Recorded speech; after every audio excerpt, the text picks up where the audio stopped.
Welcome to MSB classes. आज हमारा railway के previous year GK and science के क्वेश्चन का लेक्चर नंबर 10। फर्स्ट क्वेश्चन हमारा, पेप्सिन खालिस्तान में स्रावित होने वाला एक एंजाइम है। जो पेप्सिन है वो आमाशय में स्रावित होने वाला एक एंजाइम है। जो हमारा आमाशय होता है वो यू शेप का होता है, जैसे यहाँ पे दिख रहा है हमको यू शेप का होता है।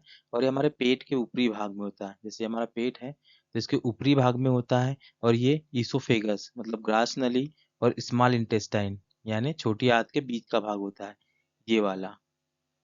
ठीक है, तो इसमें स्रावित होता है कौन सा एंजाइम? पेप्सिन, जो हमारे प्रोटीन के पाचन में हेल्प करता है, प्रोटीन के पाचन में मदद करता है। और हमारे आमाशय में HCl भी निकलता है, जो हाइड्रोक्लोरिक अम्ल है, जो जीवाणुओं को मारता है या उनको रोकने में मदद करता है। ठीक है, तो यहाँ पे करेक्ट ऑप्शन हो गया ऑप्शन डी। नेक्स्ट क्वेश्चन हमारा, एक प्रक्षेप द्वारा चले गए पथ को क्या कहा जाता है? तो एक प्रक्षेप मतलब कोई व्यक्ति या कोई भी चीज को हम यहाँ से फेंकेंगे, कोई व्यक्ति के द्वारा वी वेग से फेंक रहे हैं, किस एंगल पे फेंक रहे हैं? थीटा एंगल पे फेंक रहे हैं। तो यहाँ से वो एक ट्रेवल करते हुए यहाँ एंड पॉइंट पे जाके गिरती है, तो ये दोनों पॉइंट के बीच की दूरी को हम क्या बोलते हैं? उसकी रेंज बोलते हैं। और इसकी जो मैक्सिमम हाइट होती है यहाँ पे उसको बोलते हैं मैक्सिमम एल्टीट्यूड। और उसको जितना समय लगता है इस पॉइंट से इस पॉइंट तक पहुंचने में उसको बोलते हैं टाइम ऑफ फ्लाइट। ठीक है, तो इसमें हमने क्या देखी? रेंज। तो रेंज के लिए हमारा फॉर्मूला होता है, रेंज इज इक्वल टू होता है वी स्क्वेयर साइन 2 थीटा, जो एंगल था, अपॉन में जी। जी यहाँ पे हमारा ग्रेविटेशनल फोर्स है। यदि हम टाइम ऑफ फ्लाइट देखें टी, तो होता है हमारा 2v साइन थीटा, थीटा यहाँ से फिर से एंगल है, अपॉन में जी। यहाँ पे क्या है? जी ग्रेविटी है। यदि हम मैक्सिमम हाइट देखें, मैक्सिमम एच यहाँ ने हाइट हो गई, तो मैक्सिमम हाइट जब देखेंगे तो होगी v square sine square theta upon में जी। ठीक है, जो इसका मैक्सिमम रेंज कब होती है? तो मैक्सिमम रेंज जब होंगी जब थीटा एंगल कितना होगा हमारा? 45। तो इसके लिए रेंज कितनी होंगी? रेंज कब? जब थीटा कितना होगा? 45 होगा। ठीक है, जब थीटा 45 हो जाएगा तो यहाँ पे क्या है? 2 थीटा है इस रेंज के फॉर्मूले में, तो 2 थीटा कितना हो जाएगा? 2 थीटा इज इक्वल टू 90 हो जाएगा। ठीक है, तो वैल्यू पुट कर देते हैं यहाँ पे, तो ये हो जाएगा वी स्क्वायर साइन 2 थीटा कितना हो गया? 90 अपॉन में जी। तो साइन 90 हो जाएगा हमारा 1, ये हो जाएगा वी स्क्वायर अपॉन जी। जब मैक्सिमम रेंज के टाइम पे क्या होगा? जब एंगल 45 होगा तो जो हमारी रेंज होगी होंगी वी स्क्वायर अपॉन में जी। ठीक है, तो यहाँ पे जो करेक्ट ऑप्शन है, जो ये इसका जो पाथ होता है उसको हम बोलते हैं ट्रेजेक्ट्री। ठीक है, तो जो करेक्ट ऑप्शन होगा वो। नेक्स्ट क्वेश्चन है, दिए गए विकल्पों में से असंगत को चुनिए। ये तो रीजनिंग का क्वेश्चन होगा, फिर भी हम देख लेते हैं। तो इसमें हम देख रहे हैं कि जो हमारा नाक है, आँख है और कान है, ये तीनों कैसे हैं? ये बाह्य अंग है। ठीक है, मतलब बाहर साइड होते हैं, जैसे में आँख, नाक हम देख सकते हैं, आँख देख सकते हैं, कान देख सकते हैं।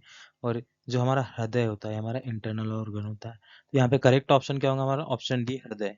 नेक्स्ट क्वेश्चन हमारा, असम में मनाया जाने वाला पारंपरिक फसल कटाई उत्सव कौन सा है? तो होता है बोहाग बिहू, जो कि कहाँ मनाया जाता है? असम में मनाया जाने वाला फसल उत्सव है, असम में। और इसको असम के नए वर्ष का प्रतीक भी माना जाता है, असम के न्यू ईयर का प्रतीक भी माना जाता है। ठीक है, और ये मार्च के सेकेंड वीक में मनाया जाता है, मार्च के दूसरे हफ्ते में। ठीक है, सेकेंड वीक में मनाया जाने वाला त्योहार है। और हम और भी देख लेते हैं, जो टूसू पर्व है ये मनाया जाता है हमारे झारखंड में। झारखंड में ये भी एक क्या है? फसल कटाई उत्सव है झारखंड में। और ये नदियों पर एक स्थित त्योहार है। ठीक है, नेक्स्ट देखते हैं हम पोंगल। तो जो पोंगल है तमिलनाडु तथा दक्षिण भारत में मनाया जाने वाला त्योहार है। ठीक है, तमिलनाडु और दक्षिण भारत के कई राज्यों में मनाया जाता है, दक्षिण भारत के। ये 4 दिनों तक चलता है और इसको तमिल माह तई की पहली तारीख को मनाया जाता है, तमिल माह तई की फर्स्ट मतलब पहली तारीख को मनाया जाने वाला त्योहार है। ठीक, नेक्स्ट है मकर संक्रांति। तो मकर संक्रांति भारत के साथ साथ नेपाल में, पूरे भारत के साथ साथ नेपाल में भी मनाया जाता है, नेपाल में। और ये जो पौष माह होता है, पौष माह में जब सूर्य मकर राशि में प्रवेश करता है उस दिन मनाया जाता है मकर संक्रांति। ठीक है, प्रकाश संश्लेषण। प्रकाश संश्लेषण पौधे के किस भाग में होता है? जो प्रकाश संश्लेषण होता है वो पत्ती और क्लोरोप्लास्ट की मौजूदगी वाले अन्य भागों में होता है। ठीक है, और जो प्रकाश संश्लेषण है इसकी खोज की थी हमारे इंगेनहॉज, इंगेनहॉज ने की थी कब? 1779 में। ठीक है, और प्रकाश संश्लेषण में क्या होता है? जो हमारे हरे पौधे होते हैं वो प्रकाश की उपस्थिति और जल की उपस्थिति में कार्बोहाइड्रेट्स बनाते हैं। ठीक है, और कार्बोहाइड्रेट के साथ साथ क्या? ऑक्सीजन भी प्रोड्यूस करते हैं। जो हमारी प्रकाश संश्लेषण की क्रिया होती है वो कुछ इस टाइप से होती है। जब हम कार्बन डाइऑक्साइड और पानी की उपस्थिति में H2O साथ में, ठीक है। और उसके साथ में क्या होना चाहिए, लाइट। लाइट के साथ में क्या, ग्रीन प्लांट, हमारा ग्रीन प्लांट, जो कि हरित लवक होते हैं हमारे, ठीक है, जिसमें किसमें, ग्रीन प्लांट में। तो उससे बनता है हमारा कार्बोहाइड्रेट C6H12O6, साथ में क्या बनता है हमारी ऑक्सीजन 6O2, और क्या, पानी बनता है, ठीक, 6H2O। तो हमारे जो प्लांट होते हैं वो कार्बन डाइऑक्साइड और पानी की उपस्थिति में लाइट से प्रकाश संश्लेषण की क्रिया करके कार्बोहाइड्रेट्स बनाते हैं और साथ में हमारी ऑक्सीजन निकलती है। नेक्स्ट क्वेश्चन है, इनमें से कौन सा विभवांतर के समानुपाती होता है, ठीक है। इसको समझने के लिए हम देखते हैं कि एक हमारा क्या है, कंडक्टर है या चालक है। तो जब चालक के सिरों पर हम विभवांतर लगाएंगे, क्या, V, प्लस माइनस ले लेते हैं, V विभवांतर लगाते हैं तो उसमें एक धारा प्रवाहित होती है, क्या, I। और ये जो धारा होती है विभवांतर के समानुपाती होती है। जो धारा होती है किसके, विभवांतर के समानुपाती होती है, वो क्या होती है, धारा, या इसको हम करंट भी बोलते हैं। तो करेक्ट ऑप्शन क्या हो गया हमारा, धारा। और इसका जो हमारा यूनिट होती है वो क्या होती है, एम्पियर होती है, ठीक है। नेक्स्ट क्वेश्चन है, तार और अन्य प्रतिरोध स्विच एक सेल के टर्मिनल से मिलकर बने एक सतत धारावाही मार्ग जिसमें से होकर धारा प्रवाहित होती है, उसे क्या कहा जाता है। तो हमने वहां पे ऐसे ही मार्ग बनाया, देखो एक बैटरी लगी हुई है, बैटरी में एक स्विच लगा हुआ है, स्विच में एक लाइट यहाँ पे, और ये वायर है, ठीक है। ये क्या हो गया हमारा, चालक हो गया, धारावाही चालक, ठीक है। उसको क्या बोलते हैं, इसको बोलते हैं हम क्या, परिपथ। परिपथ या फिर सर्किट बोलते हैं, सर्किट, ठीक है। और ये जो बनता है, जैसे इसको हम ABCD नाम दे दे, तो इसको पूरे को हम क्या बोलते हैं, लूप बोलते हैं, ठीक है। तो लूप भी बोलते हैं, ठीक है। और पाथ क्या बोलते हैं, जैसे करंट यहाँ से इधर फ्लो हो रहा है तो ये करंट फ्लो होने का क्या हो गया, ये पाथ हो गया। पाथ मतलब रास्ता हो गया करंट फ्लो होने का। और जब संपर्क बोले तो जैसे सेल है यहाँ पे, तो सेल में क्या होंगे, यहाँ पे टर्मिनल होंगे, ठीक है। यहाँ पे जो जुड़ा होता है टर्मिनल, इसको क्या बोलते हैं, संपर्क बोलते हैं, ठीक है। यहाँ पे करेक्ट ऑप्शन क्या है, ऑप्शन बी, परिपथ। नेक्स्ट क्वेश्चन है, प्रत्यूष भारत का सबसे शक्तिशाली पेंटाफ्लॉप सुपर कंप्यूटर है, ठीक है, जिसका उपयोग खालिस्तान में किया जाता है। तो जो हमारा सुपर कंप्यूटर प्रत्यूष है उसका उपयोग किया जाता है मौसम एवं जलवायु के पूर्वानुमान में, ठीक है। और जो सुपर कंप्यूटर होती है उसके जटिल समस्या को हल करने के लिए इसका यूज किया जाता है, समस्याओं को हल करने के लिए। और जो हमारे सुपर कंप्यूटर होते हैं उनका यूज खगोल विज्ञान में भी किया जाता है, ठीक है। तो यहाँ पे करेक्ट ऑप्शन है ऑप्शन डी, मौसम एवं जलवायु के लिए प्रत्यूष का उपयोग किया जाता है। नेक्स्ट क्वेश्चन है, डीपो पुल जिसका हाल ही में उद्घाटन किया गया वो कहाँ पर स्थित है।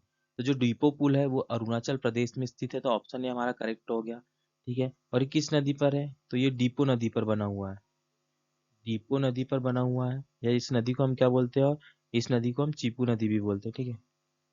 चीपू नदी भी बोलते हैं, डीपो या चीपू नदी पर बना हुआ है। और इसे कब बनाया गया था, तो इसे 2019 में बनाया गया था।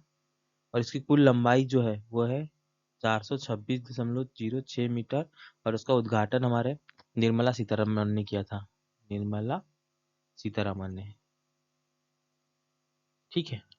नेक्स्ट क्वेश्चन है, निम्नलिखित में से कौन सा रोग ट्रिपल एंटीजन द्वारा प्रतिरक्षित नहीं है, ठीक है। जो ये ट्रिपल एंटीजन होता है क्या होता है, टीकाकरण होता है। तो इसमें कौन सा रोग प्रतिरक्षित नहीं है वो हमें बताना है। तो इससे क्या, डिप्थीरिया का भी होता है इसमें, एक काय का होता है, एक होता है टिटनेस का होता है, ठीक है। और एक होता है काली खांसी का। जो हमारा क्या है, आर्द्र ज्वर, जो टाइफाइड है, ये इसमें रक्षित नहीं होता है। तो ऑप्शन भी हमारा करेक्ट ऑप्शन होगा। नेक्स्ट क्वेश्चन है यहाँ पे, क्लोरीन माइनस आयन में संयोजी इलेक्ट्रॉन की संख्या कितनी होती है। तो जो Cl माइनस होता है, आयन होता है, उसमें इलेक्ट्रॉनों की संख्या बतानी है हमको, संयोजी इलेक्ट्रॉन। तो संयोजी इलेक्ट्रॉन वो होते हैं जो आखिरी कक्षा में होते हैं। तो ये हमारा क्लोरीन का यदि नाभिक हो गया तो इसमें कितने इलेक्ट्रॉन्स होंगे, यहाँ पे 2 होंगे, नेक्स्ट कक्षा में कितने होंगे, 8 होंगे, ठीक है, इसमें 8 होंगे इलेक्ट्रॉन। और इसके बाद वाले में कितने होंगे, इसमें हमारे 7 होंगे, क्योंकि क्लोरीन का परमाणु क्रमांक कितना होता है, 17। ये हमारे क्लोरीन का देख लिया, लेकिन यहाँ क्लोरीन माइनस है, मतलब क्लोरीन ने किसी से इलेक्ट्रॉन लिया है। तो इसके आखिरी वाली कक्षा में कितने हो जाएंगे, 7+1, मतलब कितने हो गए, 8 इलेक्ट्रॉन हो गए। तो करेक्ट ऑप्शन क्या हो गया, option C, 8 electrons. Next question हमारा, पानी ठोस अवस्था में खालिस्तान के रूप में पाया जाता है। ये सभी को पता है कि जो हमारा पानी है वो बर्फ की अवस्था में कैसा होता है, ठोस होता है। यहाँ पे करेक्ट ऑप्शन क्या हो गया हमारा, बर्फ। वाष्प कैसी, गैसीय अवस्था में हो गया, ठीक है।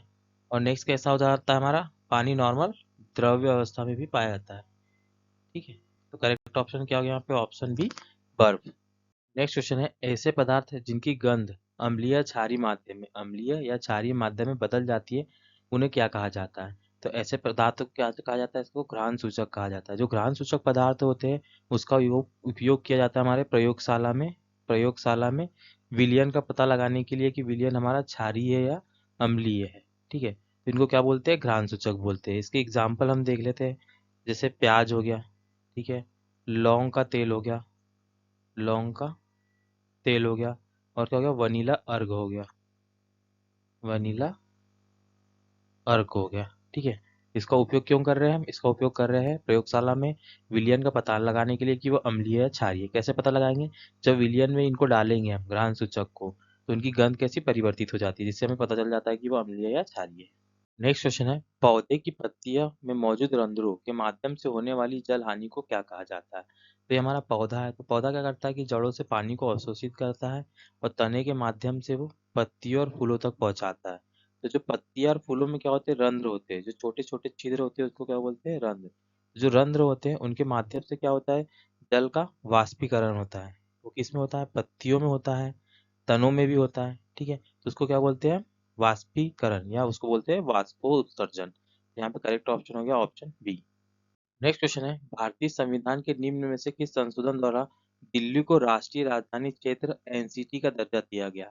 तो ये हमारा 69th अमेंडमेंट जो था, उसके द्वारा दिल्ली को क्या एनसीटी का दर्जा दिया गया। ठीक है, ये कब हुआ था? ये हुआ था 1991 में। इस संविधान संशोधन के बाद यहाँ पे हमारी विधानसभा स्थापित हुई, विधानसभा, मंत्री परिषद, ठीक है, और साथ में क्या? उपराज्यपाल। और हमारे जो दिल्ली के पहले उपराज्यपाल बने वो कौन बने? आदित्य नाथ झा। ठीक है, तो करेक्ट ऑप्शन हो गया यहाँ पे ऑप्शन ए। नेक्स्ट क्वेश्चन है, इंडियन इंस्टीट्यूट ऑफ पेट्रोलियम इनमें से किस शहर में स्थित है? तो जो हमारा इंडियन इंस्टीट्यूट ऑफ पेट्रोलियम है वो कहाँ? देहरादून में स्थित है। तो यहाँ पे करेक्ट ऑप्शन ऑप्शन सी हो गया।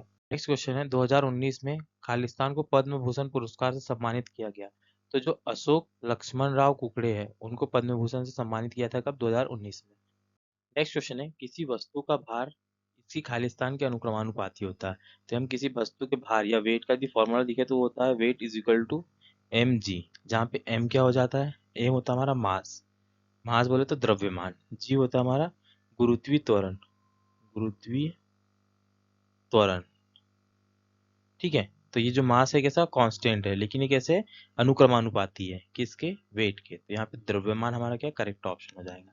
हम देखते हैं कि मास जो होता है वो पृथ्वी पर, चंद्रमा पर है, हर जगह पे क्या होता है? समान होता है। जैसे कोई वस्तु है इसका मास 1 kg है, तो जो पृथ्वी है उस पर इसका वेट कितना होगा? तो वेट इज इक्वल टू होगा मास कितना? 1, और गुरुत्वीय त्वरण कितना होता है पृथ्वी पर? होता है 9.81। ठीक है, इसका यूनिट हो गई केजी, त्वरण क्योंकि मीटर पर सेकेंड स्क्वायर। ठीक है, तो ये हो जाएगा 9.81 न्यूटन। ये इसका वेट निकल के आ गया पृथ्वी पर। यदि हम इसी का वेट कहाँ पे देखें? चंद्रमा पर देखें, तो चंद्रमा पर वेट कितना हो जाएगा? तो इसके लिए देखेंगे वेट इज इक्वल टू द्रव्यमान इंटू त्वरण। तो गुरुत्वीय त्वरण कितना है चंद्रमा का? वो होता है 3.72, और यूनिट क्या होगी? केजी मीटर पर सेकेंड स्क्वायर। ठीक है, तो ये निकल के आएगा 3.72 न्यूटन। तो हम देख रहे हैं कि किसी वस्तु का वेट जो पृथ्वी पर ज्यादा होता है और चंद्रमा पर कम होता है। कारण क्या है? गुरुत्वीय त्वरण। ठीक है, नेक्स्ट क्वेश्चन है, 1 डायोप्टर खालिस्तान के बराबर होता है। तो जो डायोप्टर होता है वो लेंस की क्षमता मापने की इकाई है, लेंस की क्षमता। और जो डायोप्टर होता है डी, वो क्या होता है? इज इक्वल टू 1 में एफ होता है। एफ क्या है यहाँ पे? फोकस लेंथ, फोकस लेंथ, इसको मीटर में मेजरमेंट करते हैं। ठीक है, तो 1 डायोप्टर हमारा होता है डी, मतलब 1 डायोप्टर इज इक्वल टू 1 में 1 मीटर यदि फोकस दूरी है, कितनी? 1 मीटर, इसको हम क्या लिखेंगे? 1 पर मीटर। तो करेक्ट हो गया ऑप्शन डी। नेक्स्ट क्वेश्चन है, संतुलित रासायनिक समीकरण द्वारा किस जानकारी को व्यक्त किया जाता है? ठीक है, तो कोई भी एक समीकरण लिख लेते हैं हम संतुलित, तो वो क्या हो गया? 2H2 प्लस O2, और हमारा निष्कर्ष क्या निकला? 2H2O। ठीक है, अब पढ़ते हैं यहाँ पे ऑब्जेक्टिव कौन से हैं। तो अभिकारकों और उत्पादों से संबंधित द्रव्यमान। तो हम देख रहे हैं कि यहाँ 2 हाइड्रोजन और 2 हाइड्रोजन कितने? 4 हाइड्रोजन के अणु है। यहाँ पे 1 ऑक्सीजन का अणु है, और यहाँ पे कितने हैं, तो यहाँ 4 है हाइड्रोजन के और ऑक्सीजन के 2 है, ठीक है, मतलब ये 2 ऑक्सीजन है, यहाँ पे अणु 1 है। तो इस टाइप से एक संतुलित समीकरण हो गया, ठीक है। पहली सही है कि द्रव्यमान दोनों साइड कैसा होगा, समान होगा। अभिकारकों और उत्पादों के संबंधित सूत्र, ठीक है, सूत्र भी होते हैं। प्रक्रिया में शामिल अणुओं की कुल संख्या, तो अणुओं की कुल संख्या भी कैसी होती है, दोनों साइड कैसी होती है, समान होती है, ठीक है। तो यहाँ पे करेक्ट ऑप्शन क्या हो जाएगा, विकल्पों में से सभी। यदि हमारा वीडियो अच्छा लगता है तो प्लीज वीडियो को लाइक कीजिए, हमारे चैनल को सब्सक्राइब कीजिए। Thank you for watching.